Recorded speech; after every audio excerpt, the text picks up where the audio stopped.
لشباب السور الخامس وكل الشباب من خلالهم على مثل هذا الطرح ومثل هذه الجرأة ومثل هذا التطلع، لأن بالأخير جاء وقت أن يلعبون فيه الأدوار الرئيسية. العنوان نهج جديد أو حكومة جديدة برئيس جديد بنهج جديد. أنا أعتقد يا أخوان كلنا ندرك اليوم أن احنا نعيش مرحلة تاريخية مفصلية في التاريخ، سواء إذا ما نظرنا إلى وضع الداخل وما تراكم فيه الأمر من سوء. وأحيي حقيقة ما ذكر الأخ أحمد ديوان في اليوم أو حتى في مقالاته، نحن بدأنا قبل العالم العربي، فلذلك في قضايا اللي حصلت في الداخل وما وصلنا له من أمر يجعلنا في مرحلة تاريخية لم يحصل من قبل ما حصل في الكويت، وأعتقد الأخوة الأفاضل بما سبقني عددوا، ولا بد من الإشارة للربط الموضوعي. وأيضا نعيش مرحلة تاريخية مفصلية عاصفة محيطة فينا في العالم العربي والمحيط الإقليمي، ولا يمكن أن يكون الأمر في الأخير أن يعبر دون أن يكون له انعكاسات، وبالتالي هذه الانعكاسات فارضة نفسها فرض. أنا أعتقد بالأخير أو أعتقد في هذا الإطار اليوم الكلام عن رئيس وزراء جديد وبالتالي سيكون حكومة جديدة بالطبع هو باب، هو مدخل، لكن لا بد أن ينتهي إلى نهج جديد. لو تولى أحد المتكلمين أو أي أحد منكم بدلا من ناصر محمد غدا لكان ناصر محمد بعد 6 شهور، وفقا لهذا الدستور، وفقا لهذه المؤسسات، وفقا لهذه الآليات، وفقا لهذا الإعلام، وفقا لهذا النظام القائم، سينتهي الأمر كما بدأ. يوم بدأ الشيخ ناصر محمد كنا ما نعلم أنه تم اختياره إلا لما اختير، ولما اختير كان في وزارته الأولى والثانية هناك تعاون كبير للظروف، ثم تراجع الأمر إلى ما هو عليه الآن. لذلك تغيير الشخص اليوم، نعم أشارك إخواني بأنه أصبح أمر وأنا عندي قناعة أن الشيخ ناصر محمد أيام معدودة تطول أو تقصر، هي أيام بأي آلية من الآليات لا يمكن أن يستمر، ولو أنه متولي الآن لا يمكن أن يختار. وتاريخ الأسرة أبعد أسماء أكبر من اسم ناصر محمد 10 أضعاف، لأن الشعب الكويتي ما يريده. فلذلك اليوم المكابرة والاستمرار هي منتهية، لكن بالأخير كم تطول الأيام.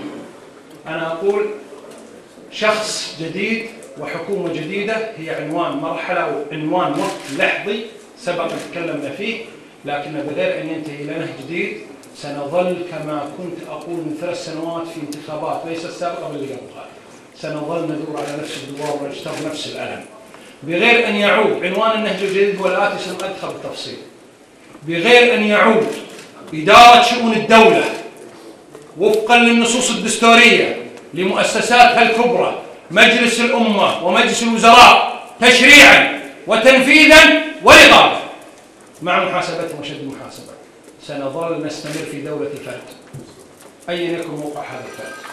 البلد يجب أن تعود إلى المؤسسات وتدار من خلال المؤسسات، وبالتالي تحاسب بشد المحاسبة. نفصل. أنا أعتقد حكومة من خلال تراكماتها الحاصلة 92 مليار خصصت لها، 6 وزارات شكل ناصر محمد، 6 وزارات وحكومة. اليوم تأكلون لحوم فاسدة وتشربون ألبان فاسدة ويتنفس الناس سموم فاسدة، على إيش تبقى؟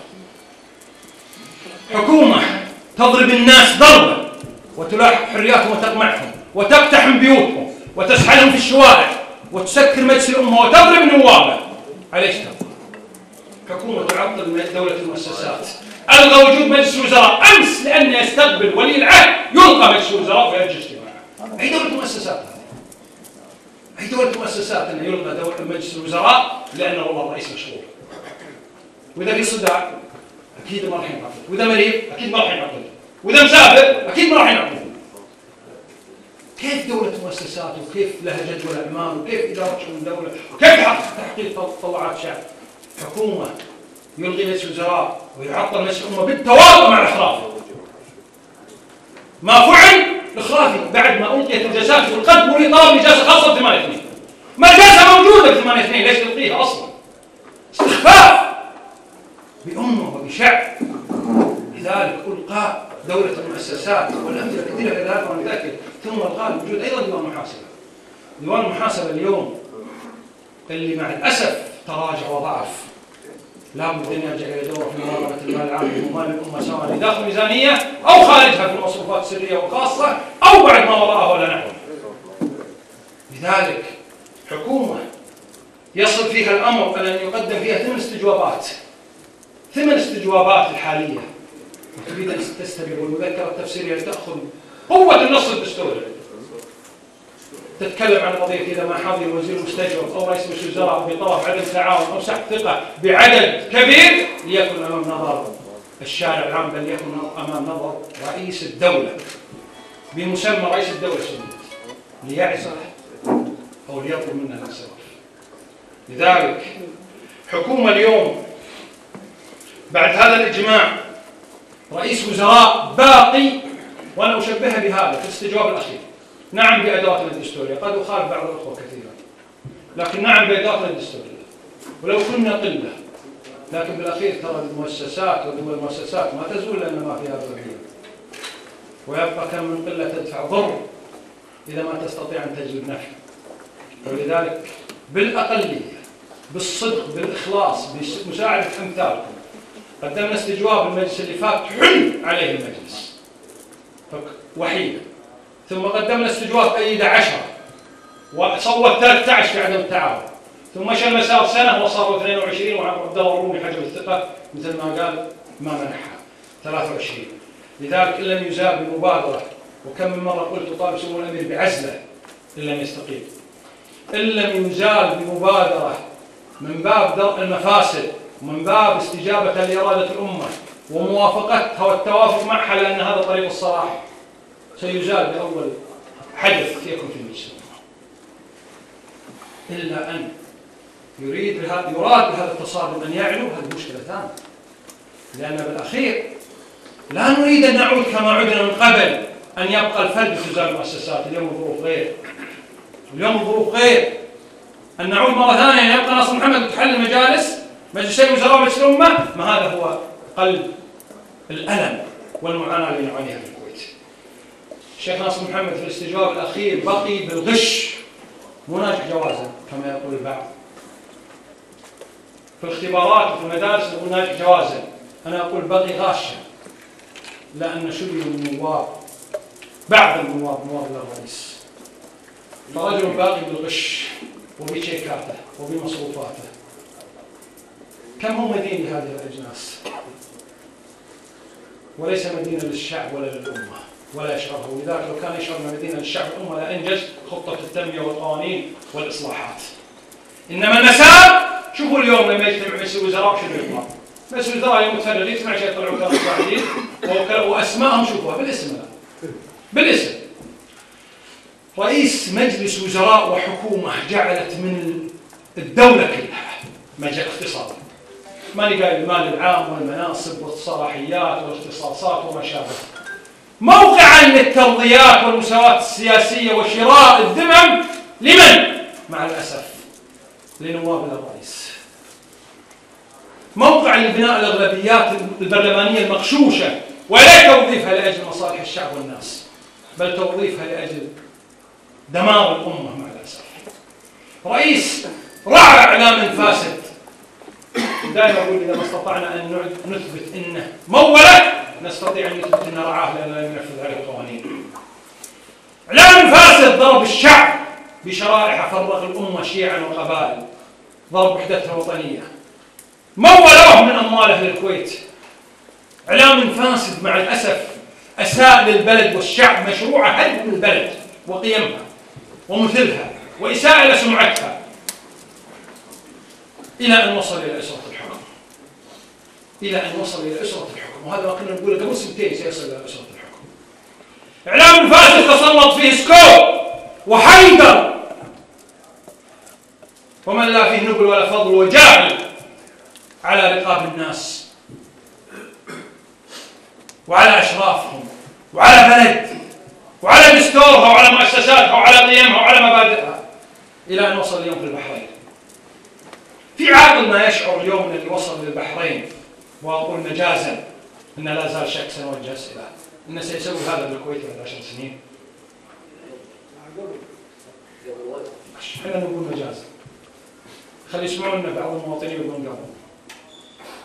يمكن فيها ديوان مبارك وعندها الأسرة كريمة. تكلمنا كلام قبل سنتين 3/4 اللي قاعدين ما يروح لنا. مصدقين. لذلك اللي كنا نقوله قبل 3 سنوات اليوم كل الكويتي يقول وصلنا معكم. على حساب من؟ وعلى حساب وشنو اللي تضرر خلال 3 سنوات؟ بلد وشعب كامل. أنا أقول حكومة باختصار جديدة، نعم يجب أن تكون جديدة. نريد رجال دولة أول ما يبدأ فيه الأمر أنه ذو تاريخ مشرف. يعرف قيمة اسمه ويعرف معنى بلد وشعب ممثله، مو أسير لفرد. رجال دولة أصحاب قرار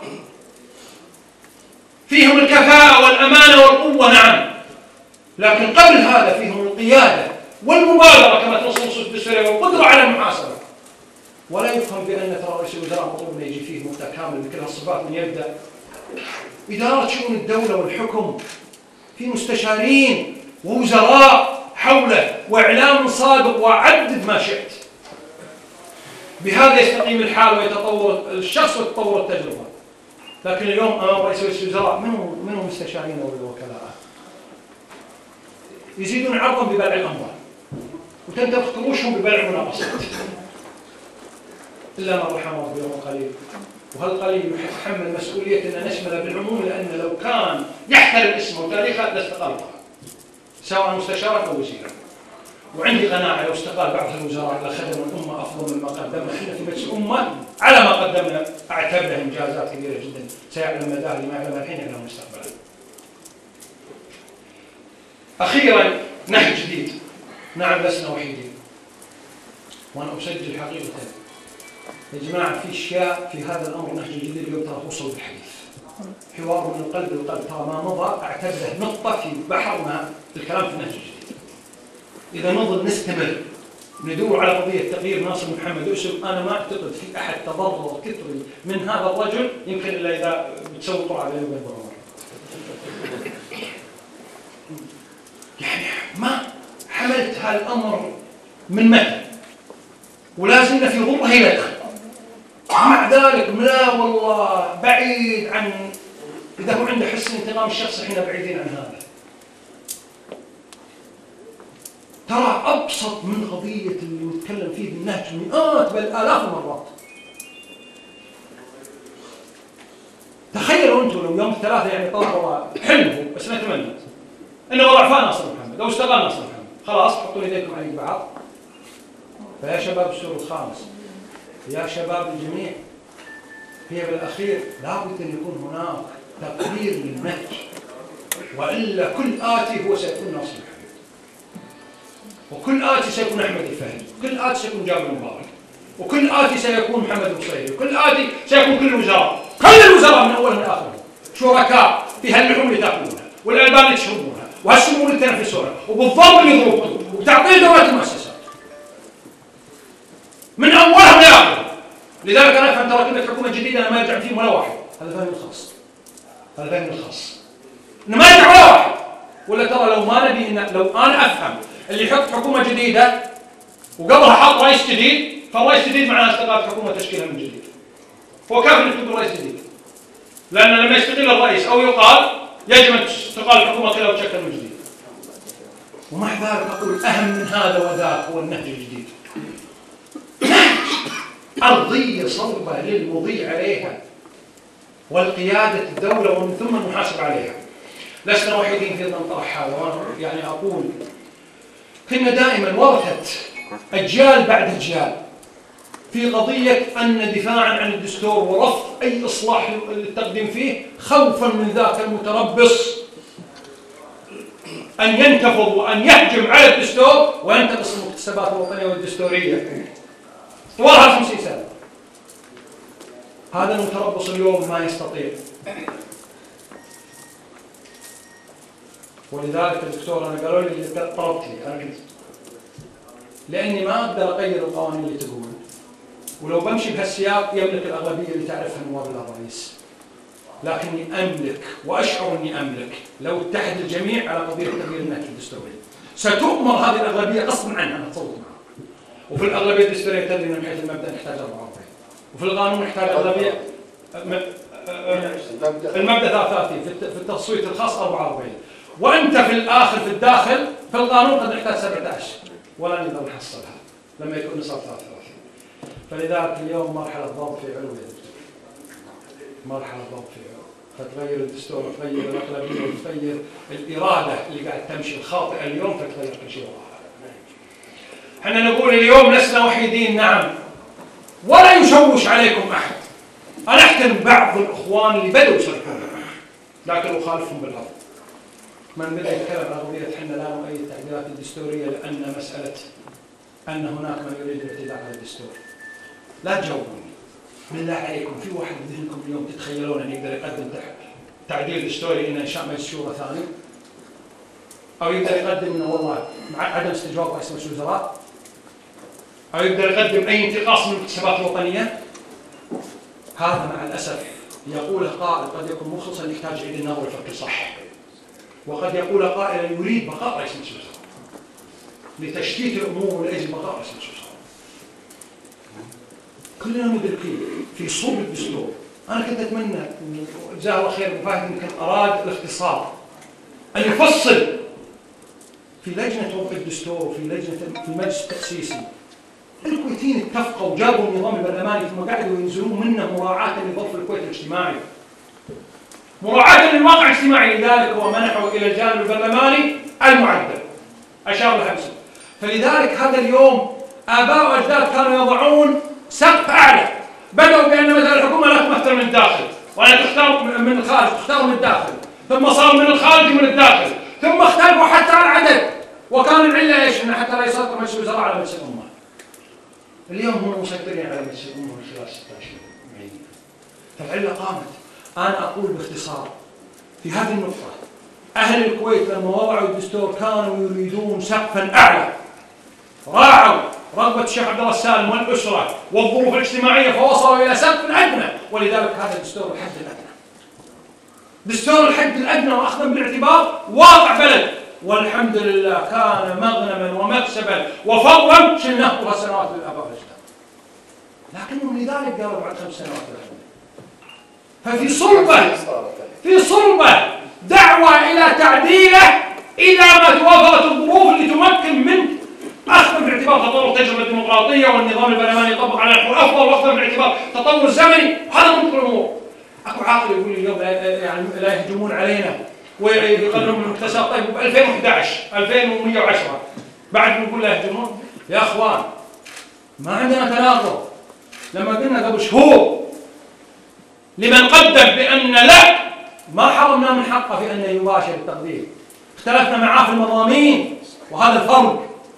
لو يجي باكر يقدم واحد خلاف المضامين سنعارضه إذا كان يريد الانتقاص والإضرار بالبلد. حنا نقدم اليوم إحساسا بالآتي: أن الظرف تاريخي داخليا وخارجيا، أن ذاك المتربص عاجز. احنا ما نقول هذا سرا ونأمل أن يتكيف، ثم نقول أن هذه التعديلات أساسها دستوري في الدستور والواقع يدفع إليها، وكل عاقل يريد تطوير الأمور. لذلك حنا لسنا وحيدين. نعم، الأخ أحمد الدين يكتب من زمان، الأخ فهد الخنا كتب مقالة رائعة وقدم فيها. بالأخير حنا قلنا فكرة طرحناها في كتب التنمية أن نريد أن نقدم رؤية شاملة للمعالجة، وليس قضية أن بيان تقليدي بمطالب عامة أو بعموميات. لذلك فصلنا لأنها رؤية شاملة. يا شباب، التفصيلات الدستورية قريتوها، الفكرة فيها بس اختصارا أن نعود مرة أخرى بالبلد إلى أن تدار وفقا للمادة السادسة بأن الأمة مصدر السيادة ومصدر السلطات جميعا، وأن يعود القيادة لمجلسي الوزراء والأمة تشريعا وتنفيذا ورقابة مع محاسبتهم، ولا يمكن أن يكون هذا إلا بإصلاحات أيضا قانونية لتقوية دولة المؤسسات وتقوية أجنحتها كالقضاء ابتداء. إذا فسد القضاء فسد ملح الدولة، ولذلك دعما للقضاء، والقضاء طالب المجلس بأن يقرر استقلالية القضاء وتعديل قانون المحكمة الدستورية، فهذا إصلاح ومتطلب مرجعية تفصل بين الأمور، إصلاح ديوان المحاسبة بأن يكون من حقه التحويل على ديوان على النيابة مباشرة، وإشراف على المال العام في أي موقع من المواقع بما فيها المصروفات الخاصة، إنشاء هيئة لمكافحة الفساد، إقرار قانون الذمة المالية للقياديين. اليوم كلنا نعرف ونتكلم بأذهنكم صفقات بالأسماء بالتواريخ بالقيم لقياديين أثروا بثراء غير مشروع، منع تضارب المصالح القياديين. كل هذه قوانين يعني معرضة على الكويت لا تكون موجودة وهي السباقة في هذا الأمر. ثم أخيرا إصلاح النظام السياسي بنظام الجمعيات السياسية، وأن يتحول الأمر من نظام العمل الفردي إلى جمعيات سياسية، وهذا موجود في المذكرة التفسيرية وموجود في البحرين وفصل فيه الأستاذ أحمد الدين مرارا وتكرارا وغيره أيضا. وإصلاح قانون الانتخابات، وإصلاح قانون الدوائر بأن تكون دائرة انتخابية واحدة وعلى نظام النسب. يزيد هذه رؤية يزاد عليها تنتقص منها. ما نريد اليوم، ونقول للشباب كلمة صريحة واضحة، دعيت إلى مهرجان اعتصام نشجع عليه ونطالب بالحضور جميعا يحضرونه، ونسجل تقدير للداخلية سواء على التعامل مع حمد، مع أن ما كان ينبغي استدعاء أساسا، لكن بالأخير نسجل هذا الرضي بالتعامل، ونسجل الوزير أن التزم بقضية الرجوع عن خطايا أو إحدى خطايا ليست بفضل، ولذلك سميتها البيان الأول بأن هذا رجوعا عن خطايا ارتكبتها الحكومة السابقة. فلذلك استمرار في عدم الرجوع للنهج الخاطئ يقدر له، لكن كنا قلنا له وأنا قلت بشكل مباشر أن الشباب ما سيمارسونه من مهرجان أو اعتصام أو ندوة هو هذه الحقوق الدستورية، وهذه هي الكويت. من لا يعرفها لا يعرف الكويت، ومن يريد منحها يصادمها الكويت. فلذلك احذروا. لكن بالأخير أي انفصال بين الشباب والسياسيين أنا أعتبره أنه سيضر بالحراك السياسي بالكويت. نعم احنا نريد من الشباب اليوم أن يلعبون أدوار قيادية، وهذا دورهم وهذا وقتهم، ولم يبعدون دائما إلا أنهم مبتعدين. احنا نبحث عنهم دائما كسياسيين أصلا. وأنا أذكر الدوائر الانتخابية سنة ونص وحنا داخل المجلس إلى أن دخلوا معنا في الأخير وتحقق الإنجاز المشترك. فاليوم التوافق الشراكة مطلوبة بين الشباب بل كل المخلصين، كل الصادقين، كل الوطنيين، كل القوى السياسية، لتنتفض القوى السياسية اللي بعضها حقيقة وصل إلى درجة الموات، وبعضها غلب عليه المجاملة على أساس المسؤولية والأمانة. لتنتفض القوى السياسية، تنتفض التيارات الكتل البرلمانية والشباب والإعلاميين والحركات الشبابية على مطلب النهج الجديد. ومثل ما قلت بالبداية وقلت في الوسط وسأختم بالنهاية، ناصر المحمد فاقد لكل المقومات أن يستمر في إدارة الدولة ساعة. أقولها والله أمانة أمام الله عز وجل قبل أن تكون مسؤولية محمد فيها مثل الناس. هذا عنوان مرحلة لا والله بقلبنا شيء شخصي عليه، لكن بالأخير أنا أتمنى على السلطة أن تبادر في هذا الاتجاه، وأن ما يطرح الغيب الآن في دول أخرى لتحقيقه بأساليب أخرى ما تناسبنا. ما تناسبنا. لذلك احنا جينا الآن من البداية. النصوص الدستورية تحمل في ثناياها قضية تغيير النهج وقضية استقالة الشيخ ناصر محمد. أنا أدعو الأسرة الحاكمة أيضا وليس فقط خيارات القوى السياسية، بل أدعو سمو الأمير لأن مطلوبة بالأخير موافقته أن يكون هناك تلاقي وفقا للإدارات الدستورية مثل ما صار ابتداء باختيار الأسرة. ترى يا جماعة لا نتحسس من الكلام، ترى بالكويت النموذج فريد ما حصل من قبل واليوم موجود. باختصار أهل الكويت اختاروا الأسرة قبل 300 سنة للحكم اختيارا، وقارن بس بدول الخليج تجد أنهم الوحيدين. ثم في الدستور جعلوا مادة في الدستور مثل ما ذكر قبل قليل بأن الحكم في ذرية مبارك الصباح، ولذلك ما في أسرة بالعالم تحكم وفقا للدستور، أو خلينا نقول على الأقل في المحكمة العربي وفقا للدستور أن الشعب كله ملتقي عليه. نص دستوري الناس تدافع عنه، وهذا جسد بأبلغ يعني مثال لما حنا صوتنا نيابة عن الأمة في اختيار الشيخ صباح الأحمد أميرا للبلاد. ثم في الغزو لما سقطت الدولة بكل أركانها، حاكم وحكومة وسلطات، ومع ذلك تمسكنا بالشرعية المطلقة. لذلك المطلوب اليوم أنا أتمنى من خلال الأدوات الدستورية، من خلال هذا الرصد اللي مفترض أن يكون، من خلال أخذا في الاعتبار والعبر كل ما هو داير، أن يكون من خلال الآليات الدستورية أن يستمر هذا التوافق والرضا بأن يمشي الشيخ ناصر بن محمد وتمشي حكومته وتعين حكومة جديدة، ويكون هناك التزاما بتعديل هذا النهج على أساس أن تتغير النصوص الدستورية اللي تحتاج إلى تعديل لتقوية التجربة الديمقراطية وأخذا في الاعتبار تقوية دولة المؤسسات وتضعيف الجانب الفردي وحتى يعني نحقق تطلعات الشعب البلد. أنا ما أستطيع أن أحدد شنو هذه التغييرات اللي نريد منها السلطة، هذا أمر يحتاج كل القوى والتيارات وكل الفاعلين في هذا الاتجاه.